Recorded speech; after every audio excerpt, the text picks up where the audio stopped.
Hi, in this video, I'd like to show you how to set up your document so that it conforms to MLA format. MLA format stands for Modern Language Association Format and is a set of rules and guidelines for formatting your academic work. If you want to see the written instructions and summaries that I've put together for MLA format, you can go to my website, which is msjwrite.weebly.com, and click on ENG3UI. If you scroll to the bottom of the page, you will see a subheading on MLA format, and there are 3 documents that you can download. The first is the basics on the physical format, most of which I'm going to talk about today in this video. There's also a document on incorporating quotations and citing quotations, as well as a document on how to properly format a works cited or bibliography. So I'm going to use Google Drive and Google Docs today because there are a couple of things that need to be changed that are specific to Google Docs. Now, the first thing I'd like you to do is to set up a couple of defaults on your doc so you don't have to worry about it more than once. If you click on File, down to Page Setup, you can set up your margins. Your margins should be 2.5 centimeters, all 4 of them, top, bottom, left, and right. Make sure that's saved as a default, and then click OK. Next, I'd like you to go and choose a font that's a formal font. Arial font is formal, Calibri is formal. If you want to go old school, you can use Times News Roman. Comic Sans Relief, not so formal, so try to avoid using that. And have a little bit of pity on your teachers and use 12-point font. A lot of documents I've noticed are going to 11-point font default, but keep in mind that your teachers aren't spring chickens. They're used to a 12-point font, and a 12-point font's just easier to read, so use it. Finally, I'd like you to go over to the line spacing, and this may take a little getting used to for you, but I want you to create the document in double spacing automatically.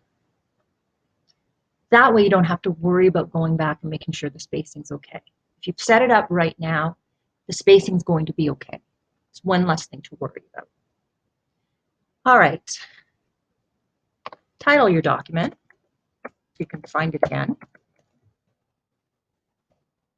And then Insert, click on Insert and go down to Page Number. You should always number your pages. Just get into the habit of numbering your pages, even if it's only 1 page. Now, this is one of the things that you need to tweak because for some odd reason, Docs will put the page number right at the very top of the page. MLA format wants that page number to be in the header, but at the top margin, which is 2.5 centimeters down. So go over, hit Enter, take that number down to that bottom line, and then if you'd like, you can include your last name as a part of the header. This is a throwback to the days when people were handing in assignments and essays that were 30 pages long and only attached by 1 staple. If the staple broke, then you could figure out which pages belonged to which assignment and in which order. Now, exit the header because that is the only information that goes into the header. All the other submission information only appears on the front page. Any information in the header is going to appear on every page, so you only want your last name and the page number. And then I'm going to move my left indent here over to the side because I'm going to start on the very left margin. First thing I type is my name, since that's the most important part. And then I'm going to type my teacher's name. Next is the course code. Enter your course code, but also your section number. That's the most important part, the section number. Different classes tend to take on different flavors because classes and learning are fluid. So your teacher wants to know which class you were in so she can see if your learning reflects the teaching that happened in that particular class. She knows you're in grade 11, you're writing a paragraph on Macbeth. So she wants to know which grade 11 class you were in. It's harder than you would think to remember who's in which class. And finally, the due date. Put a comma there after the number but before the year. Okay, now we're going to do the title of the paragraph or the essay.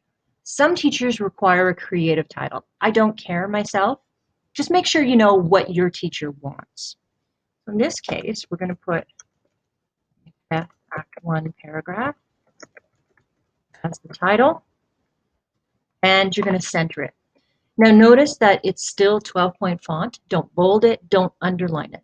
The only thing that you need to do is italicize the title of any books or plays you use.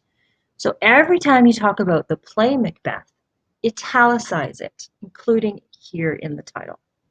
This is particularly important when you're talking about Macbeth because this will help your reader to understand if you're talking about the play itself as a whole or the character of Macbeth.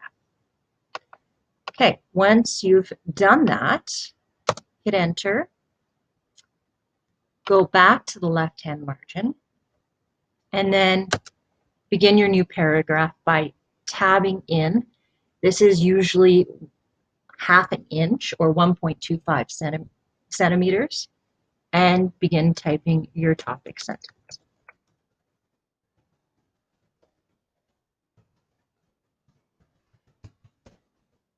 I hope this video has helped you understand the basics of setting it up in MLA format.